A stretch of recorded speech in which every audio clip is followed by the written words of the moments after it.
आज के इस वीडियो में हम लोग 10वीं कक्षा के संस्कृत को शुरू करेंगे। तो सबसे पहले हम आपको बता दें कि जो 10वीं कक्षा का संस्कृत है तो जिसके बुक का नाम है पीयूषम, तो आज हम लोग इसी बुक से पढ़ेंगे और आज से हम आपको इसी बुक से पढ़ाएंगे। और इस बुक में जितने सारे भी चैप्टर दिए हुए हैं सभी चैप्टर को बारी बारी से आपको बताएंगे और सभी चैप्टर में सभी अध्याय में जो भी प्रश्न दिए हुए हैं, चाहे वह मौखिक हो लिखित हो, सभी प्रश्न का उत्तर हम आपको बताएंगे। और सबसे पहले हम आपको बता दें कि पहले हम आपको जो यह बुक है जिसका नाम है पीयूषम, आपको हम यह बुक खत्म करेंगे। इसके बाद हम आपको संस्कृत में व्याकरण खंड भी पढ़ाएंगे, क्योंकि आप सभी लोग जानते हैं कि परीक्षा में बुक से तो क्वेश्चन पूछा ही जाता है, इसके अलावा व्याकरण खंड से भी बहुत सारे क्वेश्चन पूछे जाते हैं। तो पहले हम आपको एक एक करके सभी चैप्टर को कंप्लीट करा देंगे और उसके बाद हम आपको व्याकरण खंड शुरू करेंगे, जिसमें हम आपको संस्कृत से संबंधित सारे व्याकरण के भाग को देखेंगे। तो आज के इस वीडियो में हम लोग संस्कृत के सबसे पहले चैप्टर जिसका नाम है मंगलम, तो आज हम आपको इसी चैप्टर के बारे में बताएंगे और इस चैप्टर में जितने सारे भी प्रश्न दिए हुए हैं सभी प्रश्न का उत्तर हम आपको बताएंगे। तो सबसे पहले हम आपको जो इस चैप्टर में 5 श्लोक दिए हुए हैं उन पांचों श्लोक का अर्थ बताएंगे हिंदी में, कि इन पांचों श्लोक का हिंदी में क्या अर्थ होगा, क्योंकि आपके एग्जाम में हमेशा पूछा जाता है कि जो यह श्लोक है इसका अर्थ बताइए। इसलिए सबसे पहले हम आपको उन पांचों श्लोकों का हिंदी में सरल भाषा में आपको अर्थ बताएंगे। चूंकि आप अर्थ को यदि अच्छे से समझ जाइएगा तो आपका जो प्रश्न है उसे याद करने में आपको अधिक सुविधा मिलेगी और जितने भी प्रश्न हैं उन सभी का उत्तर आपको जल्दी से याद हो जाएगा। तो देखिए, सबसे पहले हम आपको पांचों श्लोक का अर्थ बताएंगे, लेकिन उससे पहले आप वीडियो को लाइक कर दीजिए और जो भी स्टूडेंट चैनल पर नए हैं वो वह चैनल को सब्सक्राइब करके बेल आइकन दबा दीजिए, ताकि आगे के भी सभी वीडियो का नोटिफिकेशन आपको सबसे पहले मिल सके। तो देखिए, संस्कृत में सबसे महत्वपूर्ण चीज होता है वह होता है शब्दार्थ। यदि आप कुछ शब्द होते हैं उनका शब्दार्थ जानते हैं, मतलब संस्कृत के कुछ शब्द का यदि आप हिंदी में शब्दार्थ जानते हैं तो आपको संस्कृत आसान लगने लगेगा। तो सबसे पहले आपको यह देखना है कि जो यह चैप्टर है इसमें जो महत्वपूर्ण शब्दार्थ हैं जो आपके बुक में भी दिए हुए रहेंगे, तो सबसे पहले आप उस शब्दार्थ का हिंदी में अर्थ जान लेंगे। तो देखिए, पहला जो चैप्टर है जिसका नाम है मंगलम, तो इसमें भी कुछ शब्दार्थ दिए हुए हैं जिसका सबसे पहले हम आपको हिंदी में अर्थ बताएंगे। उसके बाद जो 5 श्लोक दिए हुए हैं पहले चैप्टर में उसका अर्थ बताएंगे और उसके बाद हम आपको बारी बारी से सभी प्रश्न का उत्तर भी बताएंगे। तो सबसे पहला नंबर कह रहा है कि हिरण्मयीन का शब्दार्थ क्या होता है। तो आप याद रखिएगा, हिरण्मयीन मतलब होता है सोने सा या फिर ज्योतिर्मय भी इसको बोलते हैं, लेकिन आप सोने सा याद रखिएगा। दूसरा नंबर है पात्रेन, इसका मतलब होता है पात्र से या फिर आवरण से। उसके बाद है सतस्य, सतस्य का मतलब होता है सत्य का, ठीक है, सतस्य का मतलब होता है सत्य का। उसके बाद चौथा नंबर है अपिहितम, तो अपिहितम का मतलब होता है ढका हुआ। उसके बाद देखिए, 5वां नंबर कह रहा है मुखम, मुखम का मतलब होता है मुख या फिर द्वार। तो आप ध्यान रखिएगा, मुखम का मतलब होता है मुख या फिर द्वार। आप याद रखिएगा एक बात, आपको हम जितने सारे भी शब्दार्थ बता रहे हैं सभी आपको आगे काम आएंगे, प्रश्न उत्तर में काम आएंगे, श्लोक का अर्थ जानने के लिए काम आएंगे, इसलिए आप शब्दार्थ को ध्यान से याद कर लीजिएगा। चलिए, 6ठा नंबर कहता है अपाब्रीनु, इसका मतलब होता है हटा देना।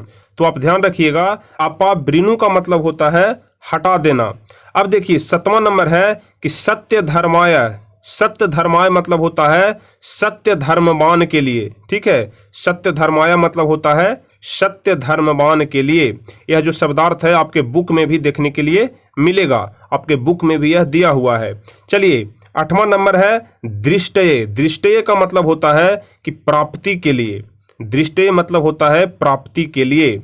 9वां नंबर है अनौ, मतलब क्या होता है, तो इसका अर्थ हो जाएगा मतलब सूक्ष्म से सूक्ष्म, जो छोटा से छोटा होता है। 10वां नंबर कह रहा है कि अनियान मतलब क्या होता है, तो इसका मतलब भी होता है सूक्ष्म या फिर अणु।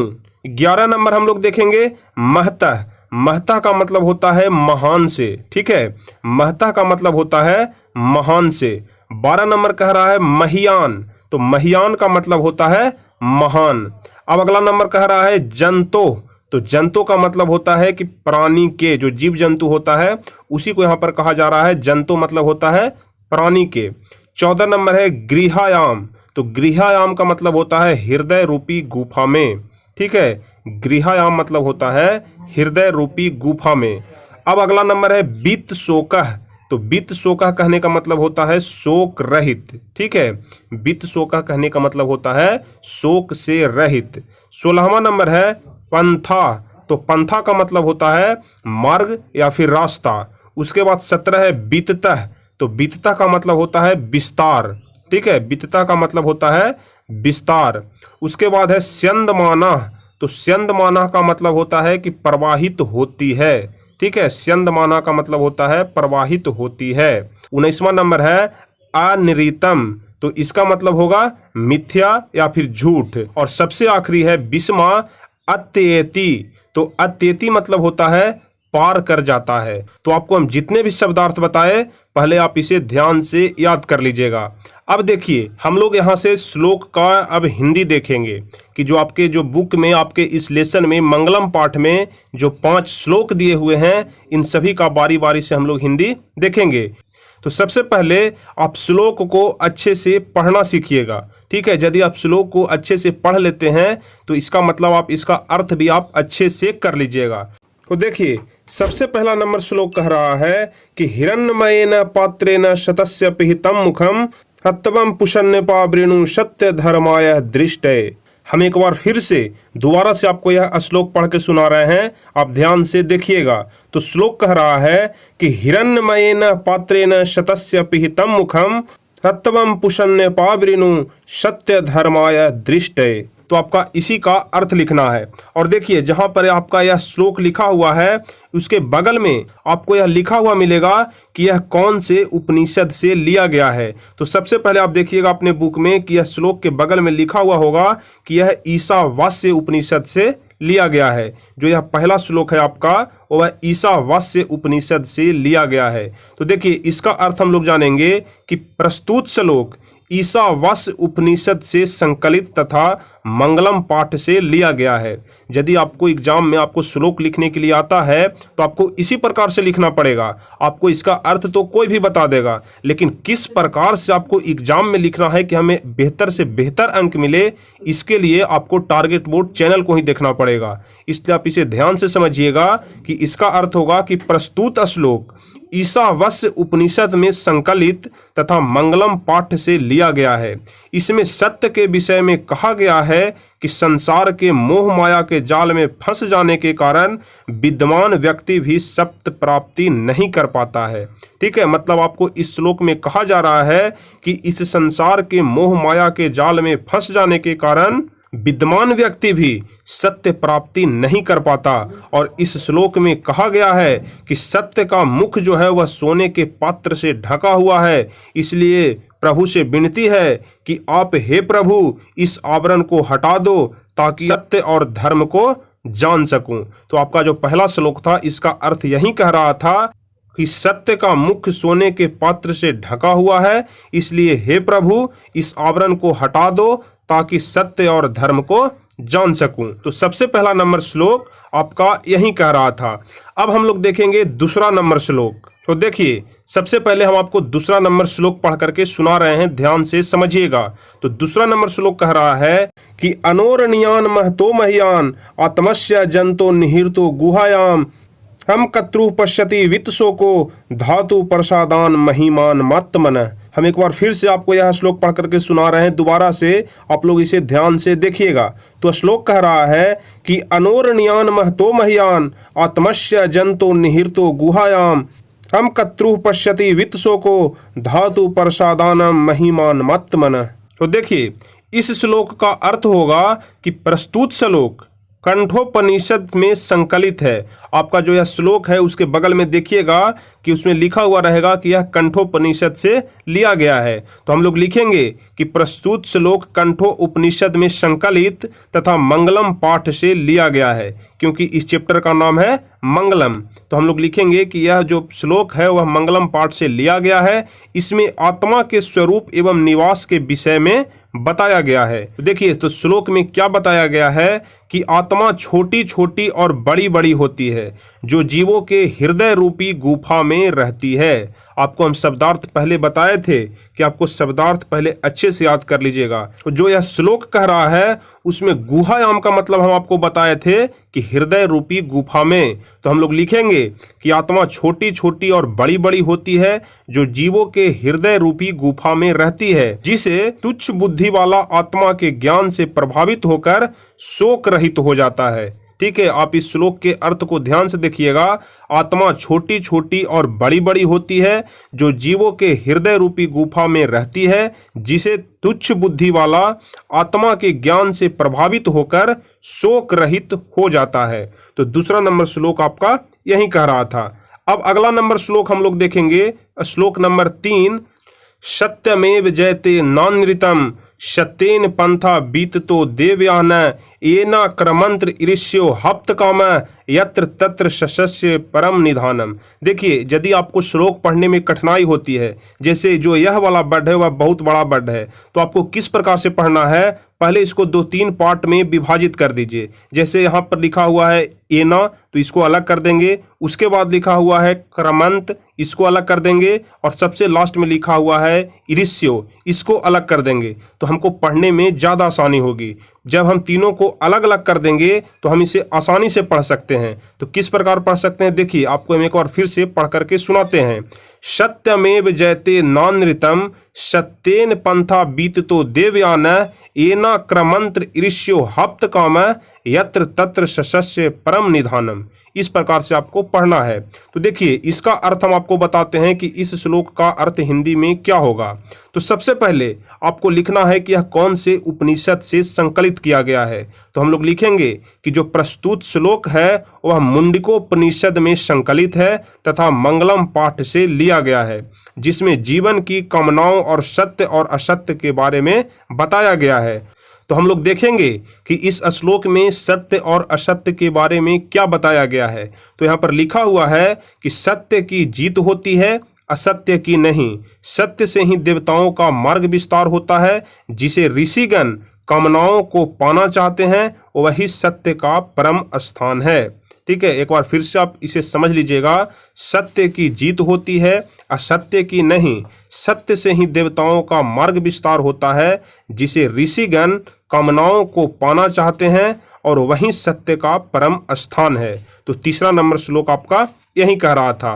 अब हम लोग चलेंगे चौथे नंबर श्लोक पर। तो चौथा नंबर श्लोक क्या कह रहा है कि यथा नद स्यन्दमानः समुद्रे अस्तम गच्छन्ति नाम रूपे विहाय तथा विद्यमान नाम रूपाद विमुक्त परात् परम पुरुष मुपैति दिव्यम। ठीक है, तो इस प्रकार से आपको इस श्लोक को पढ़ना है। एक बार फिर से हम आपको श्लोक पढ़ के सुना दे रहे हैं। यथा नदः स्यन्दमानः समुद्रे अस्तम गच्छन्ति नाम रूपे विहाय तथा विद्यमान नाम रूपाद विमुक्त परात् परम पुरुष मुपैति दिव्यम। आपको इस श्लोक का हिंदी अर्थ नीचे लिखा हुआ है, जिसे हम आपको बताते हैं। तो देखिए इसका अर्थ होगा कि प्रस्तुत श्लोक मुंडको उपनिषद में संकलित तथा मंगलम पाठ से लिया गया है। किसी भी श्लोक का आप हिंदी अर्थ लिखिएगा तो आपको इतना जरूर लिखना है कि प्रस्तुत श्लोक मुंडको उपनिषद में संकलित तथा मंगलम पाठ से लिया गया है, जिसमें बताया गया है कि जिस प्रकार नदियां बहते हुए समुद्र में अपने नाम रूप को त्याग कर मिल जाती है, मतलब जिस प्रकार से नदियां हैं वह अपने नाम रूप को छोड़ करके समुद्र में मिल जाती है, उसी प्रकार विद्वान लोग अपने नाम रूप को त्याग कर श्रेष्ठ परमात्मा को प्राप्त कर एक आकार हो जाते हैं। ठीक है, ध्यान से आप इस श्लोक के अर्थ को समझिएगा। जिस प्रकार नदियां बहते हुए समुद्र में अपने नाम रूप को त्याग कर मिल जाती है, उसी प्रकार विद्वान लोग अपने नाम रूप को त्याग कर श्रेष्ठ परमात्मा को प्राप्त कर एक आकार हो जाते हैं।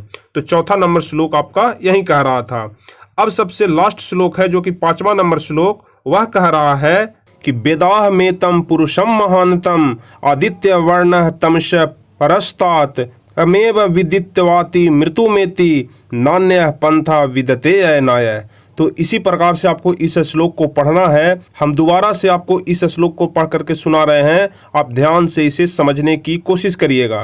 तो देखिए यह श्लोक कहता है कि वेदाह में तम पुरुषम महानतम आदित्य वर्ण तमश परस्तात तमेव विदित्वाति मृत्युमेति नान्य पंथा विद्यते अयनाय। तो देखिए सबसे लास्ट श्लोक है, इसका अर्थ होगा प्रस्तुत श्लोक श्वेता सवतर, ठीक है, यहाँ पर गलत लिखा गया है, श्वेता सवतर उपनिषद में संकलित तथा मंगलम पाठ से लिया गया है। जो प्रस्तुत श्लोक है वह श्वेता सवतर उपनिषद में संकलित है और मंगलम पाठ से लिया गया है, और जिसमें बताया गया है कि मुझे ही परम पुरुष जानो, जो आदित्य वर्ण के रूप में अंधकार के आगे प्रकाश के रूप में हूँ, जिसे जानकर मृत्यु को भी पार कर जाता है, इसके अलावा कोई दूसरा रास्ता नहीं है। मतलब जो 5वां श्लोक है इसका अर्थ कह रहा है कि मुझे ही परम पुरुष जानो, ठीक है, मुझे ही परम पुरुष जानो, जो आदित्य वर्ण के रूप में अंधकार के आगे प्रकाश के रूप में हूँ,